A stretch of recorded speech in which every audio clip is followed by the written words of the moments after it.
pour na kashne lelo lisusu policier lingaga boma civil abomi ndekone moko policier pour na kashne et comment okoma moi ebele makambo ngo qu'est-ce qu'il faut faire? La mbulo kaka combien de personnes oh ba kufi likola kashne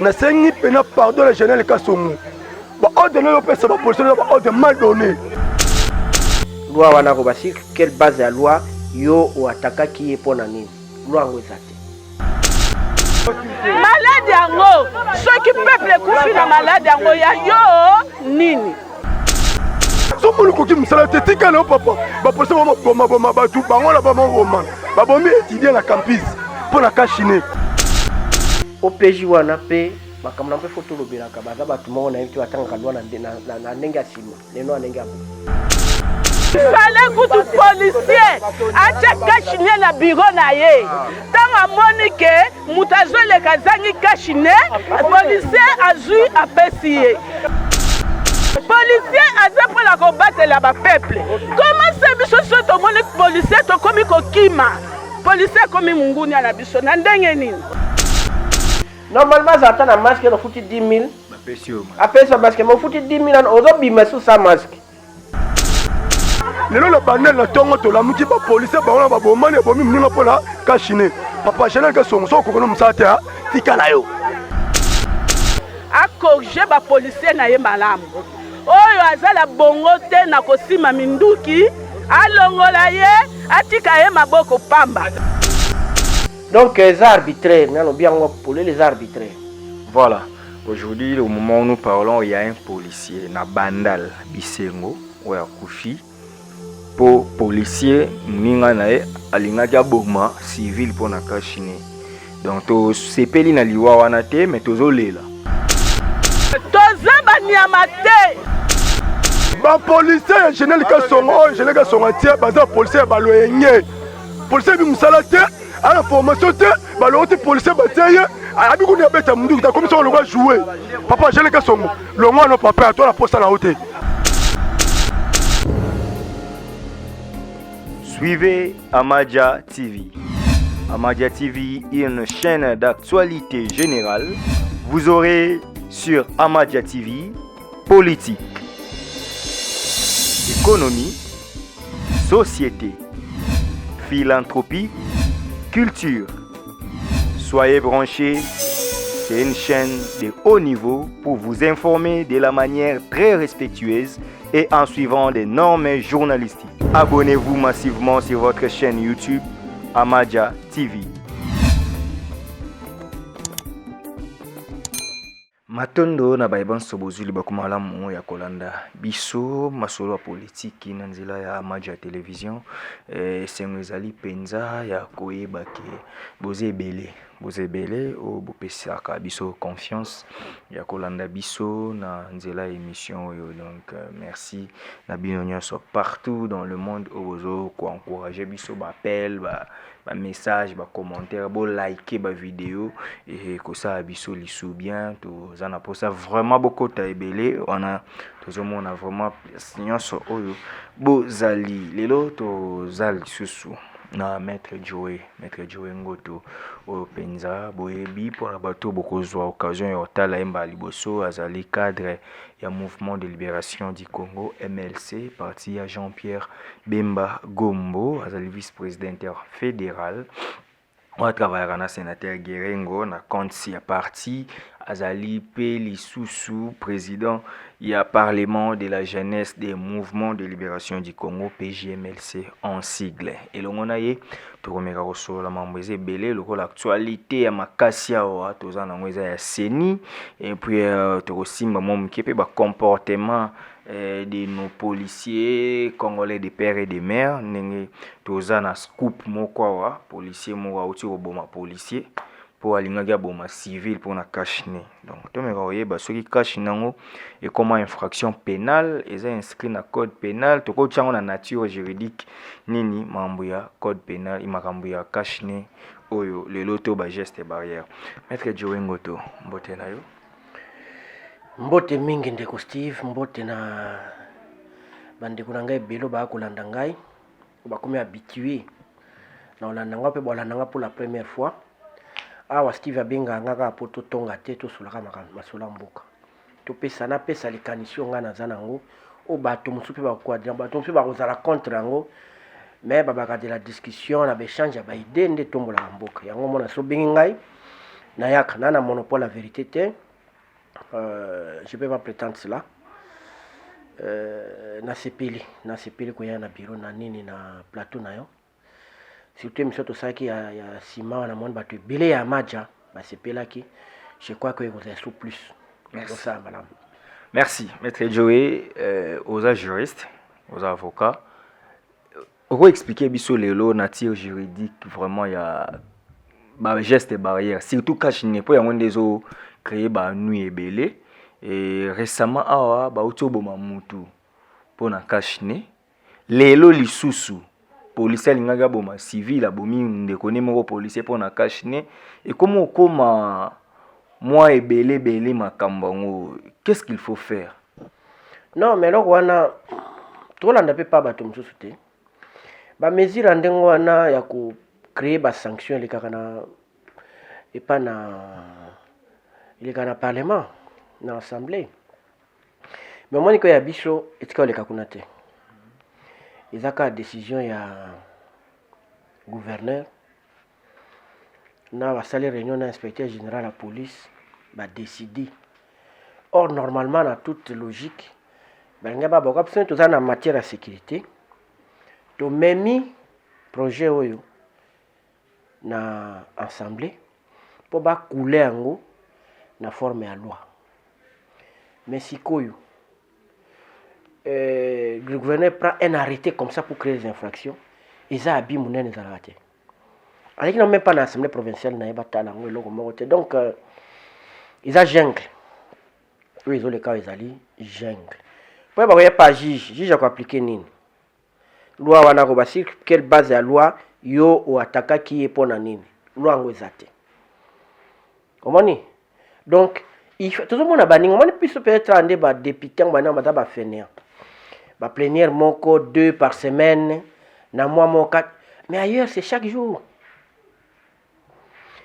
puisqu'il y a urgence dans le cas Covid baza wana bobengi bango tala ne makama boy boko mserso no loi moko pona makama ça porter à ninte cache nete qu'est-ce qu'on fait et comme une loi pour wana ba juge va appliquer maintenant là les gens vont appliquer quoi donc nature juridique na na droit sui generis et bani mutuna makolote créer botu na bato ba créer ngo ezanini mais récemment ba otokanga cameraman na bisoma ba cache ne tanto ke kosola na ba biso ezamu beko monite aba komi ordonnance wana OPJ lieutenant ordonnance ni abe monite wa ba komi ordonnance na gouverneur ala na ordonnance te yango yo ba komi donc yemoko arrêté ordonnance tout ça donc c'était un peu compliqué. Voilà la confusion donc gouverneur a signé qui décision na et ni arrêté na et à ça mais c'est pas à lui de créer des infractions.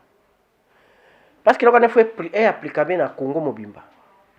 Là tu vas ça loi particulière là pour na Kinshasa. Il faut pas passer ça en assemblée. Assemblée est votée pour na Congo pour Covid à Congo Mobimba.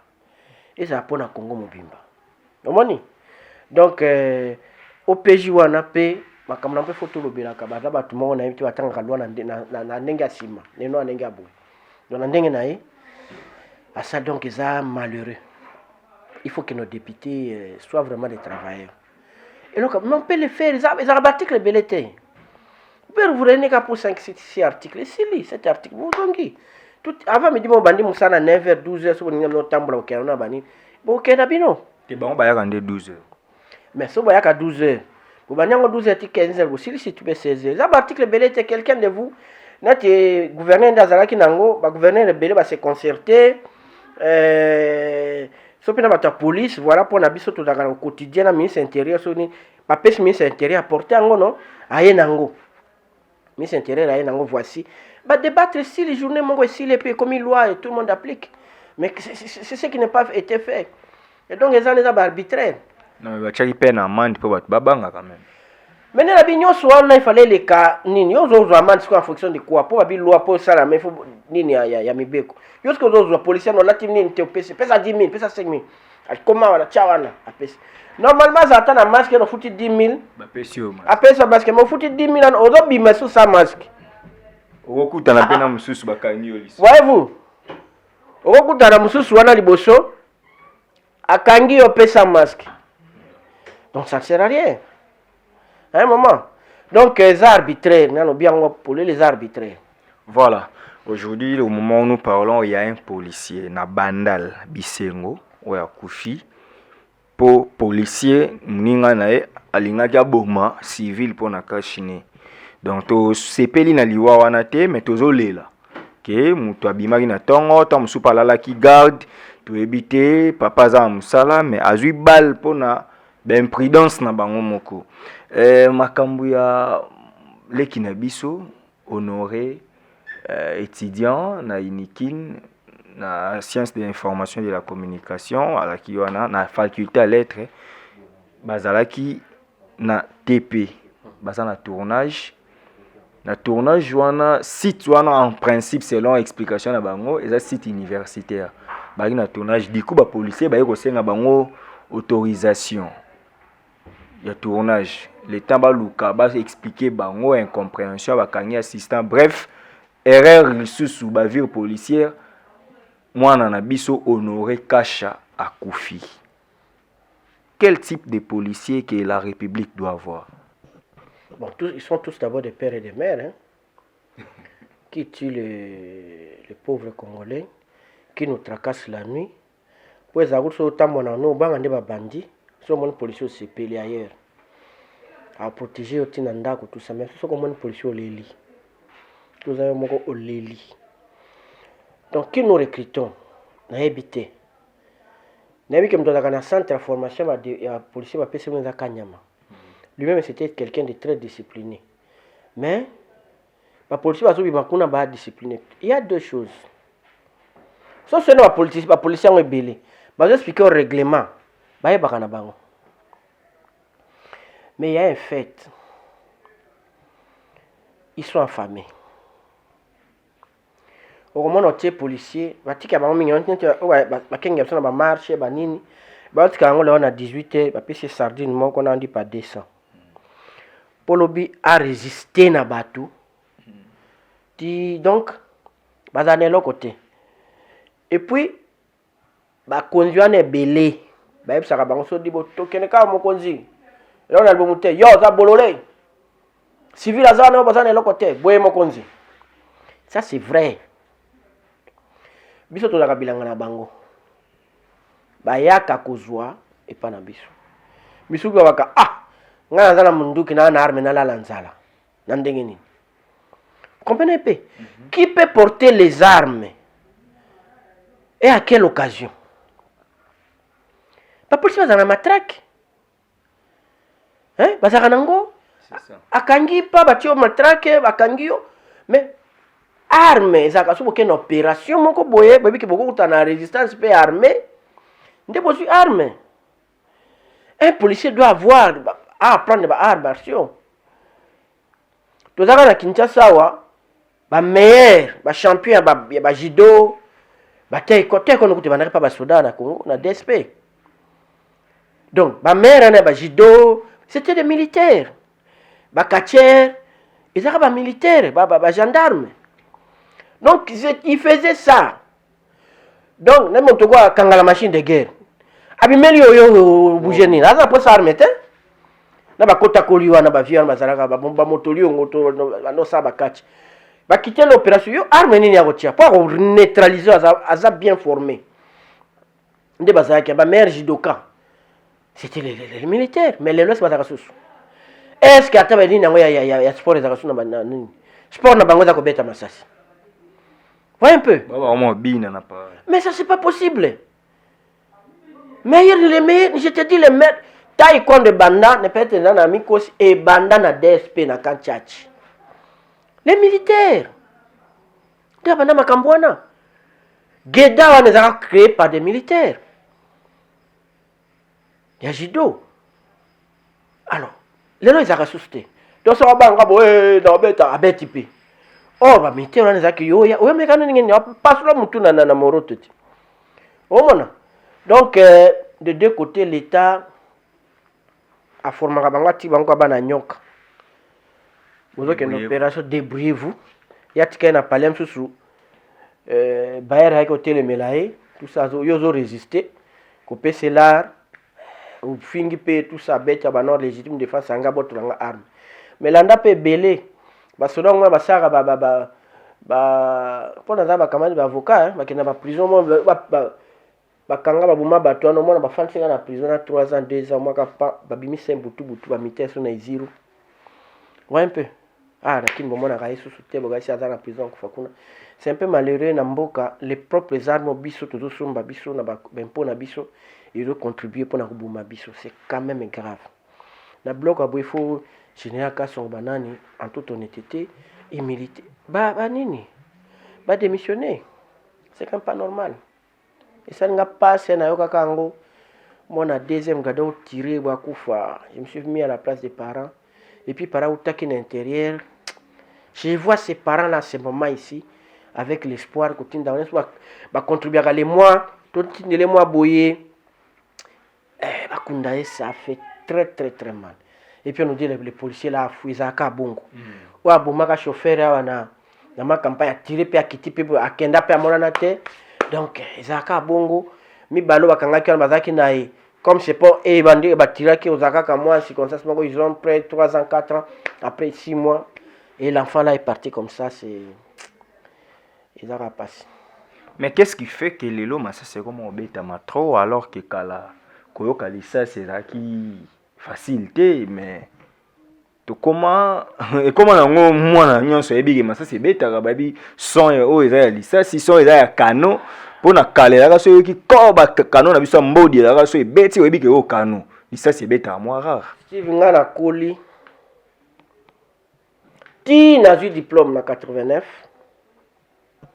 90 na université en 89 90 neko kamasasi mbala liboso na 91 na pillage il faut se dire faut totanga histoire un jour bien pourquoi les militaires étaient obligés ya ko tirer c'est parce que quelque part ba politiciens à l'époque wana plus y opposition na ko tanga batata Tshisekedi bangunza Carlibond même ça bango bobutu akosaka bango un militaire normalement faut tout chaka équivalent à 500 700 $. Ba montaka tellement ba militaire que moment na passe ba ibakabino c'est pour ça ces gens se sont révoltés ba beta masasi abonte première fois toyoka okotuna bato wa contredire nga ngano ki masasi na 91 de na ki masasi na sali ba titre na ngati na université de na koyoka masasi cause démocratie rekoti ba politiciens pona ko monter bato ba monter les militaires contre banande et depuis lors ko beto ça c'est comme iloko pamba avec peningi paf de la kotaki et ce ko s'accentuer biso to anda ko kula to banda ko yeba ne bande biso ke soda so ki abeba pesi net 20 balles 20 cartouches era ko ya ko zongi ça so ki abimaki azongi ba moni moko ezate c'était 5 ans en prison dentro kaka wana vana ça ba droit et c'était comme ça parce que bazaka ko banga na niveau moko soda beta masasi abeta ndenge nini et puis moi facilité à détecter ezalaki mais oui et puis ezalaki masasi bano zala na magasin monenge zaka wana magasin bimi babi bana ba bima na opération boka bozala na peloton ya 12 mi baleka ndi ba simba arme ba msubu ba simba teto ki opération boy ba pesi tel numéro arme ba pesi tel numéro arme autant de balles allez boki opération cette opération bozongi si ba consigner ba est-ce que ça ressource on connaît même les nombres ba armes za na bandaka ba soda eh bien nous sommes en danger ngana ba lisusu na kisangani po ndako na saka na mobutu tozaka boye asaka voyage moko azoya kende Goma Mbula moya kitezate ayo kita surprise akiti na kisangani akita na basoda na yana bagadi ko alali lobi na tonga ki après 4 jours garde rapproché moko azongi ayo na papa azolela aomona revolver na été Garde. rapproché aomona l'un de ces revolvers pour elle azongaki c'est bon pas la pesa arme non pas o eza oti wapi po eza dangereux ezomona te pete okobimisa un jour bomi mokonzi effectivement ayaka na kisangani place balalaka ayomona ngo ke moto pela kobongisa ni ayaka monaka tiaki wana ofo mona ninga sepelaka abenga mbala moko na kisasa na vie arme azonga me akota kasho era azonga akota 15 jours na ye kasho est-ce que bloko nzaka susu Ok. Congo eza ndenge nango makambo ezotambola en tout cas la police nationale congolaise aider biso aux ennemis à population te donc bobaki bozana mpona okengela civil na biloko na ye mais il faut quand même pe tomona yango to vivre yango parce que on compte de morts. C'est chaque jour en République démocratique du Congo qu'il y a bavure policière et to soukaka na ba communiquer porte-parole à la police roya a sali communiqué signé à regretter sanction rozala mais sanction ezala raté ba policier ba bomara awa na vijana ti lelo akima akenda donc toyebika ba mambo ezala ka bongo donc c'est pas trop bien. Parlons de l'actualité de l'heure. Seni bino bato ya union sacrée bo politiser Seni to ça qui awa politisation à Seni, politisation à Seni. Ote, zaboete. Enfin, les autres komika kana phase wana. Ba confession religieuse, ba kei banda tongo ti butu bazu compromis. Est-ce que pour nous bimisa candidat, pour nous bimisa mutu pour ba candidat bazalaki. Chaque confession va porter à un candidat. Mais consensus ou après si ça pouvait prendre toute une journée. Oui, parce que ceux qui ba agenda caché puis bati intérêt na bango avant ya mboka et ça ka bongo. Et c'est qui est malheureux. Et puis tu retombes dans le même scénario Samaïra Malonda. Des confessions religieuses phares va se retirer. 6 autres bakei. Bako sani na bango. Mais le président yana azaka ya construire azaka catholique.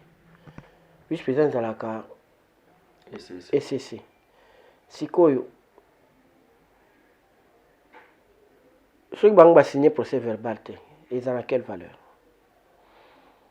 Prophète Dodo abi bango ba yokani na bango mais moi ba problème à mike ne bango ba koka ko freiner mambute ba ke kuna ba bimisi o ba bimisi et alors comment ça m'a mabe pour mboka je commence à avoir peur parce que moto ba tanga kuma soki kadi makazadi Denis kadi makazadi azaki mangiste te azam to aseka kimbangiste te ndeni ni mutaiya wa baporte na église kimbangiste moto ya la première photo yo ka muluba na kimba azali moto ya aseka azam moto aseka na kimbangiste busaka salje avec Malonda qui était un catholique porta qui bino bubaka nzambe penza bakimbangu boyi boye bozui sikoyo Denis nani Denis Kadima Kazadi asa moto aseka le premier ça na takoza plein expertise nae mais le premier ça il faut total la rappeler tout cela non peut makambo bien quand on dit les confessions religieuses vont présenter les candidats à mon attendement ça veut dire biso ba catholique na kati ya ba chrétien na biso ba laïque na biso toza na bana na biso to yebi ninge to forma bango o baza na expertise to te représenter pendant des mois no ya biso.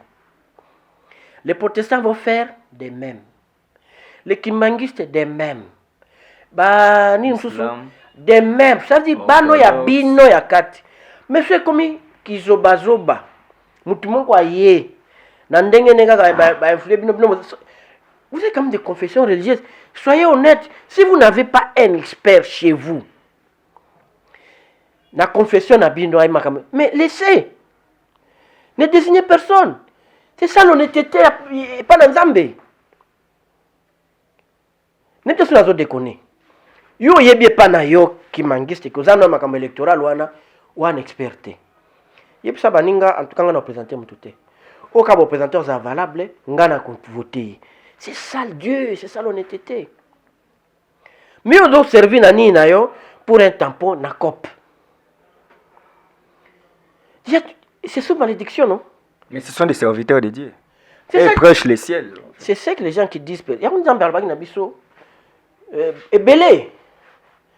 Babenga Seigneur, Seigneur même quoi, souka bazala na benga na bango. Dans le côté de jugement, moi je me dis ndenga na comprendre sens ya honnêteté. Yani ceux qui biso tona moto a présenté te. Torip sabino baninga en tout cas ngai. Na na tana kati ya bana na nga nyonso. Ba peut na expertise na ma domaine mosusu. Mais domaine de l'élection na moi na nga mutu te. Bo désigner beaucoup désigner. Ce qui bo rassurer nga ki ozala bien na go voter. C'est ça. Mais vous mutazaka na ACK. Centenaire qui mangiste a écouté. Et là comme côté au porti. Mais réveil bazaki dans la candidat. Oui, yewana. Basali na ye. Donc kombo na mutwana yokana dia depuis vendredi passé. Komba kadi même anaye dia gotambola. Kenda oleka. Voyez un peu. Toke mabe.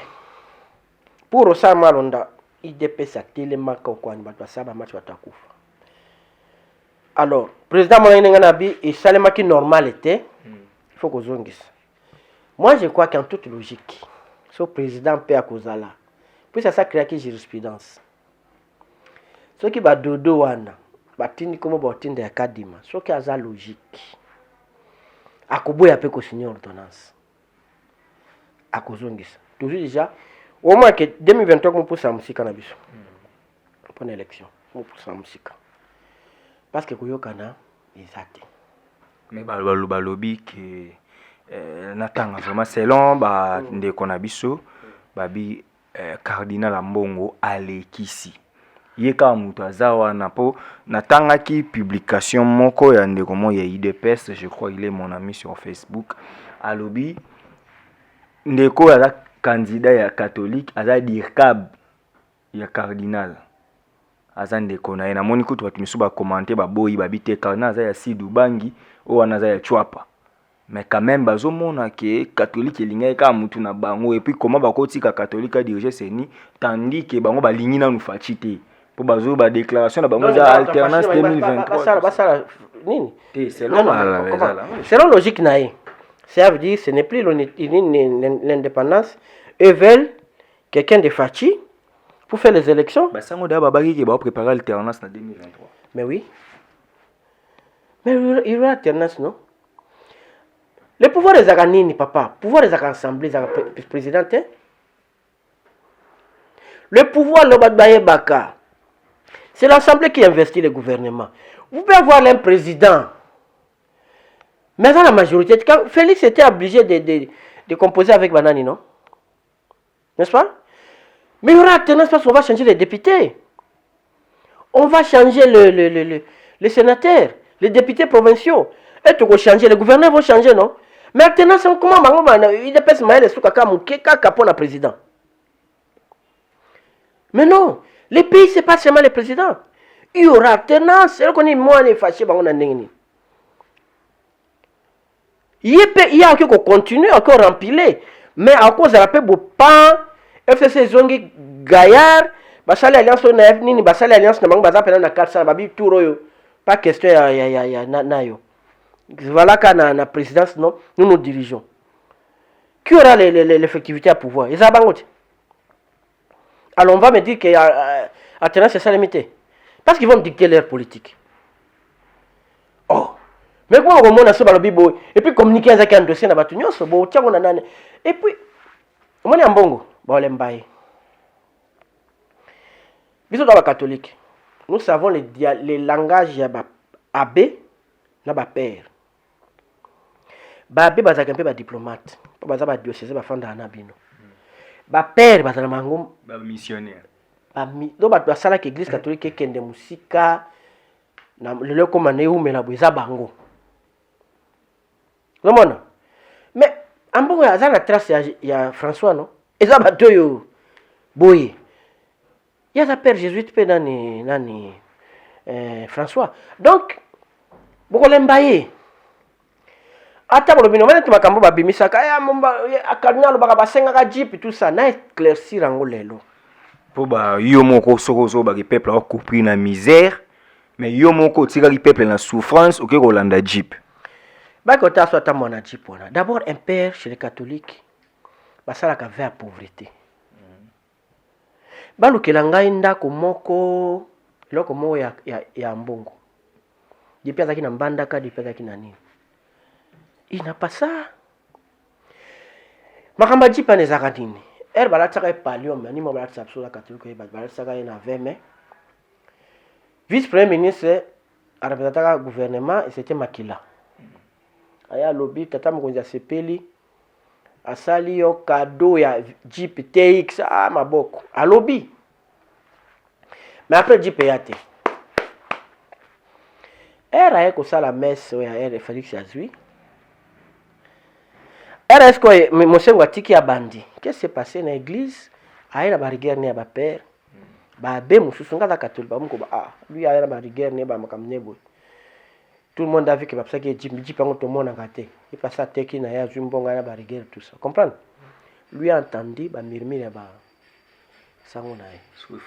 Alors bien l'autre côté. C'est quoi il a dit bibliquement. Jeep ba la kakango monaka.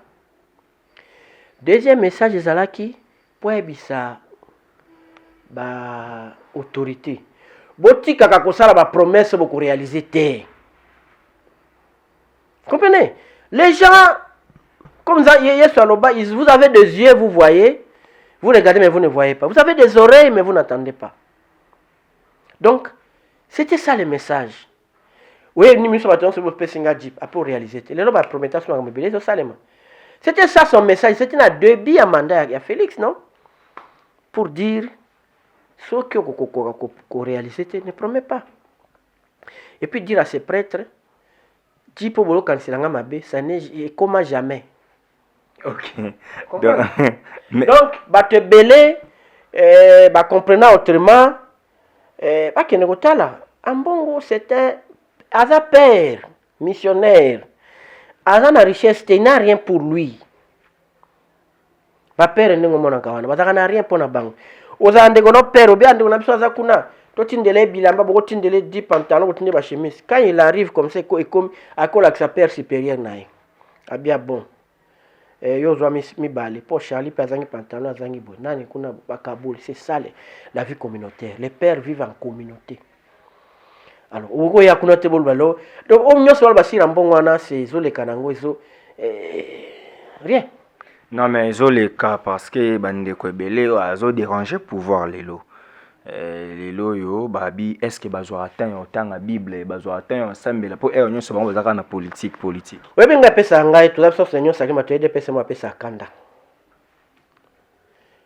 Et puis ils peu fautité hein bato azaka na tiseke de bilé baza sauter. Pas une méthode naï. Bah je no baé le long de bazo kota na luinge.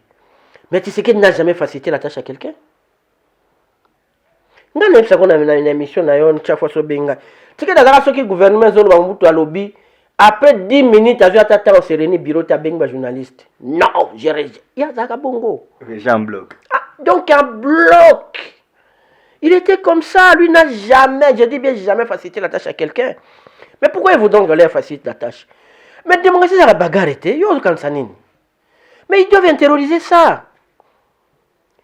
Mboka pese le la démocratie, de mboka parce que au ça là bon si banzela mutakuzoka place monga beto likufa. Bon bon si nzela to lia nzela santé to mezoa bakisi. Pour forcer yo, o bon sa kota bakisi. Oh boy, oh côté boy, to la galibanda. C'est dans des discussions, dans des critiques, ne sont bozo réaliser bozo nini. Mboka zo kende. Vous ne pouvez pas. Mais ils peuvent me dire quoi? Donc, Fati, tout est bon. Quand on a des médecins qui sont en grève, hein? Non, mais c'est pas lui. Il a trouvé le pays pendant 18 ans en deçà de tout le monde. Et aujourd'hui, il se bat. Voulez-vous qu'après 2 ans ou 3 ans, lui endosser les bilans de 32 ans de Mobutu, lui endosser les bilans de 18 ans de Kabila? Pardon. Pourquoi tu as été pour la réunion sacrée? Mais je dis ceci. Quand on vient pour remplacer quelqu'un, bayaka na ba solution. Bayaka lisusu te wana comme escroquerie. Bayaka lisusu te za to zo ba moi c'est pas nango bandoli ya bien tout ça. Aboyi abomi ba ne kuna yepa na yo. Après ba bon, moni o mona ka pe passer kuna mingi ba kansa te so le longa ça. Non. Era yeboyi si ça va passer na yo. Vous comprendre? Et donc on les a raison te. Et yo kuti so 18 ans yango ya ndenge ni nozolo bawana. Mais pourquoi toi tu es là? Toi tu es pour les solutions, non? Est-ce que on est sur là? Ou les latins c'est pas honnête. Et le kuta qui va médecin va dire qu'on menace au Kenya grève. Il fallait étouffer. Et le kuta qui bloc, il faut étouffer. Mais au salaire en autorise ya sikonine. Ça oui les tendez en 50 ans que le mboka zaki mabe, to pese combien kasi? Ba no bakasité pour ça là. Donc to pese ça combien? Botika ndeko critiquer facha za nzambe. Bomoni bino moko ya nzambe. Bon Yesu mo nzambe. Makambo ezotambo. Yesu mo na nzambe moko nzambe. Mais il a la volonté de faire. Et là, on a une nerve à Kangai, Kimbisangai. Mon conseil a une intention, une idée, mon conseil a une solution. On a une bongo. La tangue livre va conseiller belé, il y a monde. L'autorité vient avec des solutions, pas avec des idées. Bah idée, tout ça avant l'élection. Comprendre? Si vous m'accordez le mandat, je vais faire ceci, tu veux faire ceci. Ou on a une idée, tout ça avant. Tokota na pouvoir. Tango na koti, j'ai maintenant les moyens de l'État. C'est pour solutionner. Oh, comme on a souvent comme intention, azana ba idée à bien à terre de nazo salate. Est-ce que vous comprenez? Mais Nicolas Kazali azo matisa finance publique, mbongo zo kota, bat ba olobela ngote. C'est comme on kota pour Samsani. Parce que les gens sont en grève. Ce que nous fani mbongo na parler. Boza kambongo manga papa nous avons mbongo. Ah papa nous avons fait bolala. Mbongo zoma. Est-ce que ça sérieux? Ce qui l'argent zoko tout le monde n'est pas circulé. Parce qu'en fait, eza ba benga en français embelli. Mbongo zokota or normalement mbongo na il faut foutre ba dette publique, il faut tabato et puis ça ba avantage yo zo bloquer zo bato zo ba paiement bani pour ça ga na boko sa banque mondiale qui réserve nini et mati. En réalité ça na ngote. Tu comprends? Exactement parce que ce qu'on a bimisa normalement et ça la musalo il faut ça la régulièrement. Bon moi que ko bomba maté. Mais le logo foot abatute avantage beau pesa terre tout ça. Pour que maman que réserve mati. Non, réserve mata en même temps foot abato. En même temps ça musal, en même temps ça ni ba quand ça réserve zo mat. Mais yo bloqué, tu ne payes pas. Ba dette publique zo foot à terre ba makambe belo zo sala terre. Ozo ba kimbongo ezali. Non, exacté. Parce que le jour où la pression que les caillots, au fond de l'offre, tu as un semblant, comment on réserve un peu. Maître Joe, tu as eu une élection à Séni et les loyaux, Boyo Kanizate. Mais na Boyo Kanizate, les autres confessions, chez Abdallah Mangala, prophète. Mangala, ça va que bien dans le Mangala, Mtazaki. Libondo a quitté. Encore un peu notre problème. Ça va. Oh mais kasi ngapé na parce que to ebaki ki aba bundaki bat bakufaki des imams tout ça mais mangala déjà na tongo soni aboyaki aboyi ki jami na boudé je suis que to comme média di bondo peut-être akanga po mutu na koti bon ni ba information to ngo ki ko nini mais normalement il va contester na batunaye et quelle crédibilité to péchi. On continue la question. Non?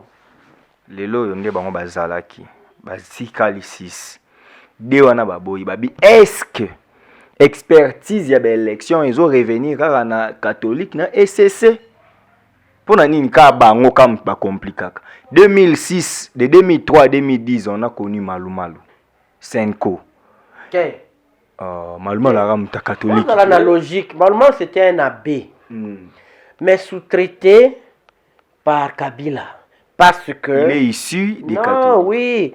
Pour ça honnête. Biso et toyaka na nini wana Malumalu. Batu na Malumalu pour akufi personnel c'est mon abbé Nangai qui l'avait présenté.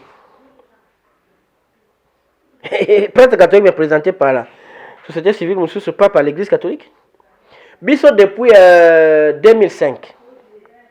pas 2005. Depuis, je crois, 2002 ou comment. Depuis présent, il y a histoire de Sangouana. Jean-Paul D à l'époque. Alors, il n'y a plus question d'un clergé catholique à la fonction de Makamba l'État. Il y a un maluma à Kendaka. Nous, on avait notre candidat autre qu'un prêtre. Moi, c'est moi expliquer en gros. Maluma la bima nae. Et juste après, on a fait un communiqué que Maluma l'a dans un titre individuel. Pourquoi on la rattache la catholique? Puis on a dit pourquoi Baboyaka candidat au catholique a bien pesa? Pourquoi Baboyaka? Ou bien les protestants pesa? Pourquoi ils refusent? Mais protestants pas au terroir.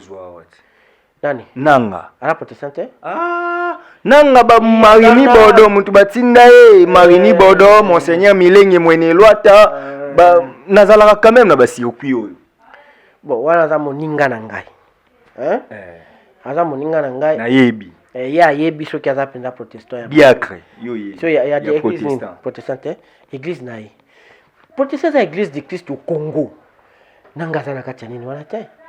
Yimo ka ibinenge akomela wana. Nga na yebi sio ibinenge akomela wana. Vie Marini na makamuna ya komisa wana.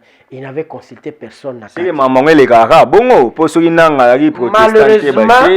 Ate azali mosala nzambe mais ba réveil na banani wana tout tia kani kwa ba protestant parce ba uti na makamuna na lité. Donc na côté wana mais na kati ya SCC azate. Tu vois? Azate. Baya na endengo wana. Ninga koma wana. Bon. Pourquoi binanga que expertise ya kaka epana ba non. Yana makiti ba si bino matanga ki wana il faut za mutu mongo aza akoki koloba non atangi penda ba résultat sans banga. Mais les gens qu'on nous donne là, qu'on a mis là, tous vont subir des pressions. Bah au kate. Il y avait aussi Bimona, c'est que faut m'tamtam misamona, nati Bimona. Salutiste connu. Amen c'est pendant na mwana na ebi na culture neto kolisa e makamna e aina mwana na e. Quand même, Kimbangu yaka na mwana na yo. Tel yaka na mwana na yo. Obi ke makambo e bandi kala, projection otika na pouvoir. Balongoli soni bayana oyo Dodo wana. Évêque soki général, vous avez une église de place à Kinshasa. Dodo Kamba Israël. Je ne sais pas comment l'église de fonctionne, l'église de l'évêque au Kendaka. Tu n'as même pas 10 églises à Kinshasa. Tu n'as rien, mais tu as évêque général, tu as 40 ans. So comme tu as un papa, tu es wana. Sonia Sengara Nzambe parle, baka limbisika bango po bala mitama. Non, elle a protesté aujourd'hui. Makambo tango ele kaka sukara motema. Télémi déjà, je vous dis tout comme à 12h, 13h, on apprendra des choses. Et je crains fort, c'est ni que ma. Moi, n'est-ce pas na zone sous makambo nyonso yo esengaka dialogue. Je suis désolé. On finira par là. Non, mais on finira par là. Et l'autre, ce que qui m'a bé, a bé d'ancien cholé. Kaka pour de nika di maza muluba, ne ya boye. Babi comment un kassayen qui mangiste. Bon, il m'a dit. Non, mais c'est ce que les gens. C'est la peine à Kassai. Non, non, ça n'a pas de problème. Problème est entre nous, père, tout le banane. Parce que baluba baza problème te som batali na babuso auto bimisa CV na elo akabwanga bimisi CV na ye ça là azana master SPA azala déjà soki na pourquoi yelo akabanga ndefa publié. C'est une erreur grave. Ancien directeur presse. Pourquoi lui ça soit lui? Il est déjà publié des nika di maba 2 heures avant bango ba publier. Tu vois un peu. C'est là où azana ba erreur grave, ana ba faute. Mais on tombe à zapper na moi flegme, mais moi nini. Oko bimisano PC Steve beta on ndenge na yo, pas moi. Mais bimi kaka. Pourquoi lui? C'est un indice. Non mais ça États-Unis ba chaîne minene. Na lobby les sentiments ya mutu. Ils ont quoi israélien, to otie ndenge nini, ai bikaza israélien. Tu comprends? Lelo to ba to ko sate. To yebani na Congo. Ba to seno ba sentiment tribal provincial na bango toye bani ne nous voilons pas la face nga azana rien contre monsieur wana namoni apparemment il a ana era bien mais constat na ngai ezali soki ozwi 10 kasaye otandeli bango basala critique ya gestion ya faci soki kozwa oyo akozala contre so baleki mibale oyo okatanga maboko ato azali un pays 10 mois akobisoka faci be alors eza bariske eza omoni makambo toswa makambo sérieux ya mboka totika blague comprendre totika blague. Vous voyez ces messieurs-là proclamer que Fachi a tué. Déjà, dans la Cour constitutionnelle, ils ont Kassaï. La cassation, Kassaï. Ministre de la Justice, Kassaï. Aujourd'hui, c'est quoi Séni, Kassaï. Mais tout est planté bien pour que, quand on va proclamer le président, la Séni, Cour constitutionnelle, c'est lui. Mais ce sont les intelligences, que voulez-vous? Intelligence, c'est ça partout, laissez-nous. Mais c'est le candidat qui a gagné la confiance de ses pairs. Malonda a une expertise que les rabatunions soient wana. Mais baboué babi a une acquaintance, il dépend ça qui t'a nanzela. Tout royauté, le collaborateur bakei, président a talapé. Au cause d'une expertise, mais géopolitique et boy, on s'est retiré. Au moins, il y a un MLC. Non, Naza n'a pas comment commander secrétaire général. Ah bon? Mais dans la même province que Jean-Pierre, dans le même coin que Yé. Yé si dinga no rubangi. Ngani Naza na MLC na yebi. Ata bonne bolinga kanga ndenge nini. Ata na sala ka ndenge nini. MLC ko préféra que kozwa. Ata moto boyebi était. So mama va zate. Bana bakozwa ta moto moko ya Kivu bani bakotia wana pas c'est comme ça chez nous. Donc biso ato ya Équateur ya Bemba wana total la kaka. Atani to comme secrétaire général. Tu vois un peu? Il doit aussi comprendre que la ministre au président, cour constitutionnelle, cour de cassation, justice, en tout cas par toute honnêteté, je me retire. Motomususu à Kota. C'est simple. Bon, c'est quand on a un candidat Moussouté ou un expert qui ACK selon yo nga lobby. Nga lobby wa ke autour na zam to ACK. ACK nini? Viens nga za pembe na azaka pembe na nga bandala. Kadima. Kadima zam to ACK. Ah bandala. Te ya zam na bandala te zam to ACK. Côté ya vieux la pembe na. Ah zam to ACK nani kimangiste ba porter. Mais nous sommes très mal partis. Très mal. Je sais que les catholiques et les protestants ne seront pas faits. On ne sait pas de quoi demain. Et ils seront joints par l'église de réveil, ils vont se joindre. Donc, citoyen Bossou, ceux qui ont endossé un opé, à entériner un go, ils ont un il y a des fous qui ont une union sacrée. Surtout les Mboka, tout ça les langues bien. Oui, les qui les lots, les gars qui n'aboutent, ceux qui l'ont autant à communiquer, on se voit ça, il y a normal. D'abord, qui va signer les communiqués? Bah, signer bon aussi. Mais par contre, on va engager, vous signez PVMR à ça. La loi de la majorité. Il y a qu'on transmettre. C'est le président qui signe, non? Ça va passer à procès verbal, il faut ça lettre à transmission, non? Par ni à transmettre, yo. Ah, ça l'est, non, on signe. Ça doit être un bon, non? Et puis, secrétaire technique, c'est une catholique, et qui va endosser. Juridiquement, tu vas signer, ça a la valeur montée. Tu reviens à la case de départ. Mais c'est quoi, pour nous chiter, c'est vous-même, catholique et ECC, qui avez refusé Malonda, qui aujourd'hui refuse Kadima. Vous avez retardé le processus pour que demain, vous ayez le glissement. Et en 2023, sur l'élection salamité, il faut que vous ayez catholique, na ECC, il faut que vous ayez acteur politique. Est-ce que nous préparons l'élection? Est-ce que vous préparez ça? Pour quand le soit catholique. Na budget kendo tala, kende so zongi tala. Ta place ya ta mon côté ba bomba mbongo pour manger élection. Exactement. Budget 2019, ils ont quitté. 2020 ils ont quitté. 2021 ils ont. Tu aux hommes on a fait. Ah. Ça va. Mais avec la nouvelle gouverneure, on montre que confiance est à ma casse. Il y a FMI la Banque mondiale, Nicolo. FMI a ça développé en Bourgogne. FMI. À pied, 1,5 milliard. Congo 1 milliard. Quel est la Colombie? Place où il y a des gens au moins 1 milliard de Congo pour tout ça. C'est une honte. Mbongo yo ko salango, okende ko défango. C'est pas normal.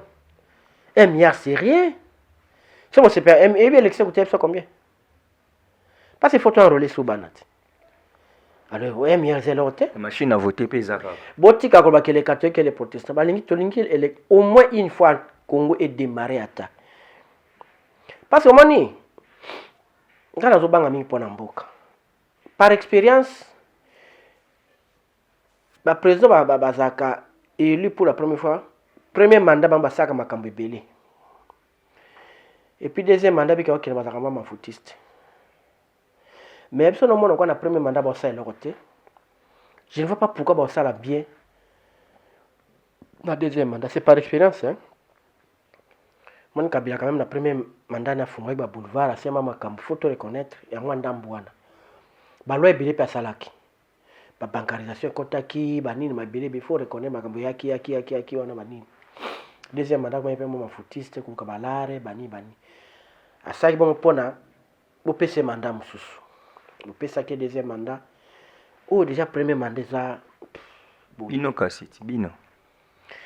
Biso to ywana union sacrée, to yeko ba oui te. Dans question moi son a tout noté za moi péché. Oui. Les gens voient que cardinal Ambongo Alinga ne fatigué.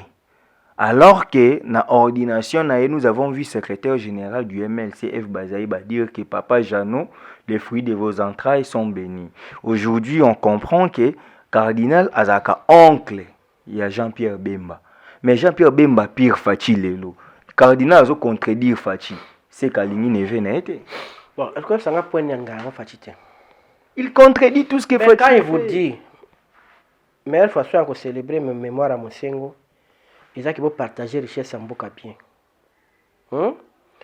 Que richesse en boka est accaparée dans le groupe Moboité. Vous avez une place à Fingi Fachi. Si vous conseillez qu'à Fingi Fachi, que vous dites que Fachi accapare la richesse, n'est-ce pas? Mais entre nous, qui vit bien aussi aux Unis que ça? Qui vit bien? Courir comme un denrée rare. Maille comme un problème. Bon. Donc on a il y a le bas. Et c'est là que vous constatez. Vous vivre. Mais quand il dit ça, en quoi il a péché? En quoi Alingui était? Une dernière question. Oui. Cardinal Angoka Kamamo Oliva qui n'a matanga te, Raïsa qui n'a matanga te, Batbaolela, comment vous quittez ça? Quand pour maman Olivier, à Mimi inde a guidé na tombe ya Monseigneur Mosengo, on comprend, c'est comme s'il a plus des acquaintances du côté la Mouka, du côté FCC, bah comprendre pourquoi il a pouvoir ôter parce que aux yeux quand maman livre matanga yete, maman ko kotika e ba sango musu baza kité fa ekaye. Nga za catholique, butu na ba catholique nyonso. Paroisse ya cardinal ezaka wapi? C'est Notre-Dame. C'est lui le curé en quelque sorte, chef à Notre-Dame, c'est lui. Bandeko, oui, fonctionnement église te. Yé azalaka wana, bien qu'azalaka boy, mais azana ndako wana, bureau a wana à Notre-Dame. Azalaka wana. Lindonge a parlé. Lindonge za résidence à nini. Mais wana nde bureau na ye na Notre-Dame. Azalaka pe na bureau, azalaka pe na Lindonge. Il peut travailler ici, dormir ici, dans Notre-Dame, il peut aussi faire dans l'Indongue. Ce qui maman Olive a pas maman Olive, vouloir ou pas, avec première dame de Congo. Aya, yo personne n'a biso awasiko bobimi, bobi bokela l'Indongue bomona cardinal. Ce qui a zana comme bako yamba bino, ce qui peut kangi photo, ba peso mi kitse yambi Steve.